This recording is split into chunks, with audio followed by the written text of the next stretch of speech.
നേരത്തെ ഉണ്ടായിരുന്ന ഫിൽട്ടർ ഒരു മൺചട്ടിയിലാണ് വെച്ചിരുന്നത്. അത് ലീക്ക് ചെയ്യാൻ തുടങ്ങി. അത് എംസിയിലൊക്കെ വെച്ച് ഒട്ടിച്ചിട്ടും പറ്റുന്നില്ല. ജോയിന്റിൻ്റെ അവിടുന്ന് ലീക്ക് വന്നുകൊണ്ടിരിക്കുന്നു. അത് കാരണം ഫിഷ് ടാങ്കിലെ വെള്ളം കുറഞ്ഞുകൊണ്ടിരിക്കുന്ന കാരണം ഞാൻ അതിൽ നിന്ന് മാറ്റി ഒരു പുതിയ ഫിൽട്ടർ പരീക്ഷിക്കാനുള്ള ശ്രമത്തിലാണ്.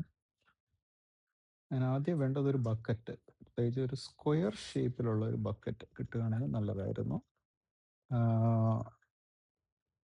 ഇതിൻ്റെ സൈഡ് ഫ്ലാറ്റ് ആണ്. അത് കാരണം നമ്മുടെ ജോയിന്റ് കൃത്യമായിട്ട് ഒട്ടിച്ച് വെക്കാൻ പറ്റും. വളഞ്ഞ ചട്ടിയാണെങ്കിൽ ജോയിന്റ് വീണ്ടും ലീക്ക് വരാൻ സാധ്യതയുണ്ടെന്ന് ഇരിക്കണം. ഞാൻ അതിൻ്റെ ഹാൻഡിലൊക്കെ എടുത്ത് കളഞ്ഞു. ഇത് 45 ലിറ്ററാണ്. ഞാൻ ആമസോണിൽ നിന്ന് വാങ്ങിച്ചതാണ്.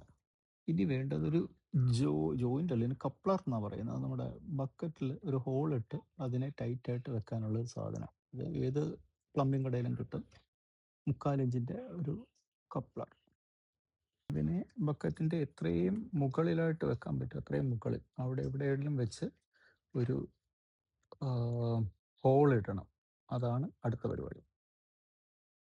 ഈ പൈപ്പ് അല്ല, ഈ ജോയിന്റ് ഇതിവിടെ വെച്ച് ഒരു കത്തി കൊണ്ട് അതിന് ചുറ്റും ഒരു മാർക്ക് ചെയ്തിട്ട് നമുക്ക് ആ മാർക്കിലൂടെ കത്തി പതുക്കെ കുത്തി ഇറക്കി ഞാൻ ഒരു ഹോൾ ഇടുകയാണ്. അങ്ങനെ ആ അത് കട്ട് ചെയ്ത് ഹോളാക്കി എടുത്തു. നമുക്ക് ഇത് അതിൽ ഫിറ്റ് ചെയ്യണം. അപ്പം കുറച്ച് സൈഡൊന്ന് കട്ട് ആയി കൊടുക്കേണ്ടി വരും. ഒന്ന് ചെയ്തിട്ട് കാണിക്കാം. അതിൽ പതുക്കെ ഇത് വെച്ചിട്ട് തിരിച്ച് തിരിച്ച് തിരിച്ച് അകത്തേക്ക് ഇനി വെളിയിലോട്ട് കൊണ്ടുവരണം. കൊണ്ടുവന്ന് അങ്ങനെ അത് ഫിറ്റ് ചെയ്തു. നല്ല ടൈറ്റാക്കി വെച്ചിട്ടുണ്ട്. ആദ്യ പരിപാടി അത് കഴിഞ്ഞു. ഇനി വേണ്ടത് ഇങ്ങനത്തെ ഒരു ഹോസാണ്. ഒരു ഇത്രയും നീളമുള്ള ഒരു ഹോസ്, ഒരു കണക്ടറും വെച്ചിട്ടുണ്ട്, ജോയിന്റ് വെച്ചിട്ടുണ്ട്. ഇതിനെ ഇങ്ങനെ ഒന്ന് ചുറ്റി ഇവിടെ ഒരു കെട്ടിടുകയാണ്. അത് നമ്മുടെ വെള്ള ഇൻലെറ്റ് ആണ്, ഇതിനകത്തോട്ട് പോകുന്ന സാധനമാണ്.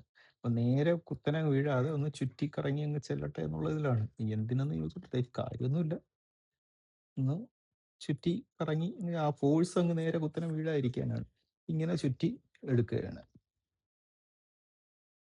അടുത്തത് ഈ സാധനമാണ്. ഇത് നമ്മുടെ ഫ്രൂട്ട് ബാസ്ക്കറ്റ് ആണ്. ഇത് ഫ്രൂട്ട്സ് കവർ ചെയ്ത് വെക്കുന്ന ഒരു ഇതാണ്. ഇത് പഴയ താഴ്ച ഒടിഞ്ഞു പോയി. ഫ്രൂട്ട്സ് കവർ ചെയ്ത് വെക്കുന്ന ഒരു ബാസ്ക്കറ്റാണ് ഈ സാധനം. ഇതിനെ ഇത് പൊട്ടിപ്പോയി, എന്നാലും പുതിയത് എടുത്താൽ നല്ലത്. അതെടുത്തിട്ട് ഇതിൻ്റെ മേളിലൊരു ഹോൾ ഉണ്ട്, അത് ഞാൻ തുറന്നതാണ് ഈ ഹോൾ. ഇതിനകത്തൂടെ ഇതിങ്ങനെ ഇട്ട് കവറാക്കി വെക്കുക. അതായത് ഇതാണ് നമ്മുടെ ഫസ്റ്റ് ലെവൽ ഫിൽട്രേഷൻ. ഈ ഈ വല ഇത് ഇങ്ങനെ ഒരു സെറ്റായി. ഇനി നമ്മളിത് ബക്കറ്റിലോട്ട് ഇറക്കി വെക്കും. ഇനി നമ്മുടെ ഇത് ബക്കറ്റിലോട്ട് വെക്കുന്നതിന് മുമ്പ് ഒരു ഇഷ്ടിക എടുത്ത് അതിനകത്ത് വെച്ചിട്ടുണ്ട്. അത് ഈ നമ്മളിങ്ങനെ വെച്ച് കഴിയുമ്പോൾ ഈ മേളത്തെ വെയിറ്റ് കാരണം ഇതെല്ലാം കൂടെ കുറച്ച് കഴിയുമ്പോൾ ചപ്പിപ്പോവും. ചപ്പി പോകാതിരിക്കാനാണ് അത് വെച്ചേക്കുന്നത്. ഇതിൻ്റെ നോക്കി കഴിഞ്ഞാൽ ഈ കറക്റ്റായിട്ട് ഇരിപ്പുണ്ട്. അതിൻ്റെ ഇടയിൽ കുറച്ച് ഗ്യാപ്പ് ഉണ്ട്. അവിടെ വെക്കാൻ ഞാൻ ഇങ്ങനത്തെ സ്പോഞ്ച് വാങ്ങിച്ചിട്ടുണ്ട്. ഇതിപ്പോൾ പുതിയതാണ്, ഇതല്ല, പണ്ട് ഉപയോഗിച്ചിരുന്നുണ്ട് എൻ്റെ. അപ്പം ഇങ്ങനത്തെ ഒരു 4-5 സ്പോഞ്ച്, 5-6 എണ്ണം ഞാൻ വാങ്ങിച്ചു. അതിപ്പം ഉപയോഗിച്ച് പരുവായി. ഈ പരുവായി. അതാണ് ഞാൻ ഉപയോഗിക്കാൻ പോകുന്നത്. അത് മതി. അത് ഇവിടെ വന്ന് ഈ വെച്ച് കഴിഞ്ഞാൽ ഇങ്ങനെ എനിക്ക് അടുക്കി വെക്കാം.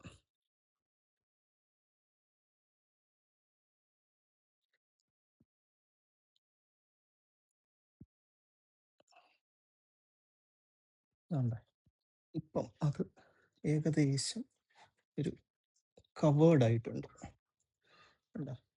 ഈ കണക്കിലങ്ങ് അടുക്കി വെച്ച് കഴിഞ്ഞാൽ ആ ഗ്യാപ്പിൽ കൂടെയുള്ള ഫിൽട്ടറായി വരും. അതാണ് ഉദ്ദേശം.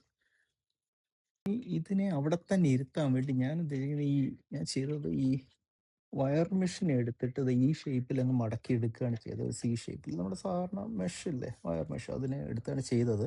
ഇത് വേണ്ട, വളഞ്ഞിരിക്കുന്ന ഒരു കമ്പി എടുത്ത് വളച്ച് ചെയ്താലും ഇങ്ങനെ വെച്ചിരുന്നാലും മതി. അതിനെ അവിടെ അടക്കിയിരിക്കുന്നത്. ഇതൊന്നും ഇല്ലെങ്കിൽ മറ്റേ മെറ്റൽ, നമ്മുടെ വലിയ കല്ല് അടുക്കി വെച്ചാലും അതവിടെ ഇരുന്നോളും.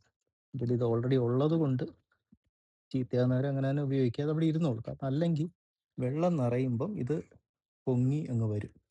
അത് അവോയ്ഡ് ചെയ്യാനാണ് ഈ സാധനം. അടുത്ത വേണ്ട ഈ സാധനമാണ്. ഇതെന്ന് പറയുന്നത് ശരിക്കും മറ്റേ ഇവിടെ മറ്റേ മോസ്കിറ്റോ മറ്റേ ജനലിലും അതിലൊക്കെ മോസ്കിറ്റോ നെറ്റ് അടിച്ചു. അപ്പോൾ അതിൻ്റെ ഒരു പീസാണ്, മറ്റേ വെന്റിലേറ്ററിലൊക്കെ അടിക്കുന്നതിൻ്റെ ഒരു പീസാണ്. ഇതിൻ്റെ ബാക്കി കിടന്ന സാധനം എടുത്തിട്ട് ഞാൻ എടുക്കുകയാണ്. ഇതിൻ്റെ ഉപയോഗം എന്ന് പറഞ്ഞാൽ ഈ താഴെ ഇരിക്കുന്ന മീഡിയയും മേളിൽ നമ്മൾ പഞ്ഞിയാണ് ഇടാൻ പോകുന്നത്. ആ പഞ്ഞിയും തമ്മിൽ ഒരു വേർതിരിവുണ്ടാകും. കാരണം അല്ലെങ്കിൽ എല്ലാം കൂടെ ചേർന്നൊരു അളിഞ്ഞ് പൊളിഞ്ഞ് ഇതാകും നമ്മൾ പിന്നെ എടുക്കുമ്പോൾ. ഒന്ന് സെപ്പറേറ്റ് ചെയ്തെടുക്കാൻ വേണ്ടി ഇത് ഇടുകയാണ്. അപ്പോൾ ഒരു ഫിൽട്ടർ പോലെ ആക്ട് ചെയ്യുകയും ചെയ്യും. ഇത് ഇതിനകത്ത്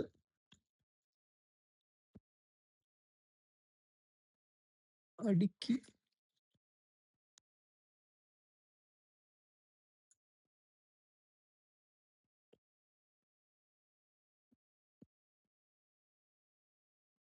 അങ്ങനെയൊന്ന് വെച്ചാൽ മതി. ഇത് ഭയങ്കര ഒട്ടും ടൈറ്റ് ആകണമെന്നില്ല. ഇത് അടുക്കി വെച്ചാൽ മതി. ഇതിൻ്റെ ഒരേ ഇത് നമ്മൾ പിന്നെ എടുക്കുമ്പം പഞ്ഞി അങ്ങനെ തന്നെ ഇങ്ങിരിക്കും. അല്ലെങ്കിൽ എല്ലാം കൂടെ അവസാനം മെസ്സായിട്ട് ഒറ്റ കെട്ടായിട്ട് അങ്ങ് പോകും. പിന്നെ ക്ലീൻ ചെയ്യാൻ എടുക്കുമ്പോൾ. അതാണ് ഇതിൻ്റെ ഉപയോഗം. അപ്പോൾ തൽക്കാലം ഇതിങ്ങനെ ഇരിക്കട്ടെ. അടുത്തതായി നമുക്ക് വേണ്ടത് 2 കാര്യങ്ങളാണ്. ഒന്ന് കുറച്ച് മെറ്റലാണ്. ഞാൻ സാധാരണ നമ്മുടെ ചല്ലി എന്ന് പറയുന്ന പാറക്കഷണങ്ങൾ. പക്ഷേ എൻ്റെ കയ്യിൽ ഈ വെള്ളാരങ്കല്ലുള്ളതുകൊണ്ട് ഞാൻ അതാണ് ഉപയോഗിക്കുന്നത്. പിന്നെ വേണ്ടത് ഈ പഞ്ഞി. പഞ്ഞി എന്ന് പറഞ്ഞാൽ ഇത് മറ്റേ സിന്തറ്റിക് കോട്ടൺ ആണ്. നമ്മുടെ പാവയ്ക്കകത്തൊക്കെ നിറയ്ക്കുന്നത്. ഇത് ഞാൻ വാങ്ങിച്ചത് നമ്മുടെ ചാല, തിരുവനന്തപുരം ചാല ലവ്ലി ഫാൻസി അവിടുന്നാണ്. അത് എനിക്ക് 2 കിലോ എങ്ങാണ്ട് വാങ്ങിച്ചെന്ന് തോന്നുന്നു.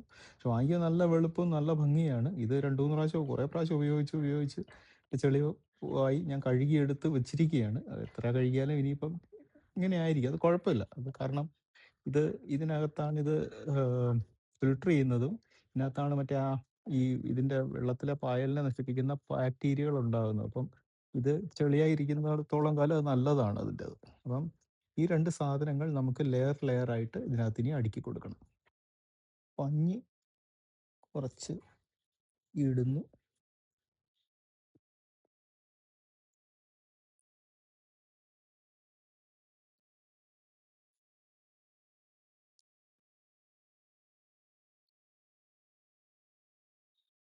അതിൻ്റെ മേലേക്ക് ഒരു ഒരു കുറച്ച്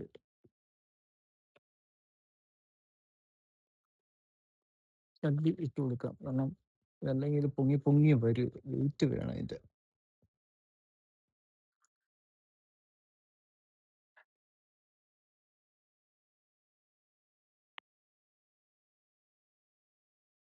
വീണ്ടും പഞ്ഞി, ചല്ലി, അങ്ങനെ ഒരു 2-3 ലെയർ ചേർക്കുക.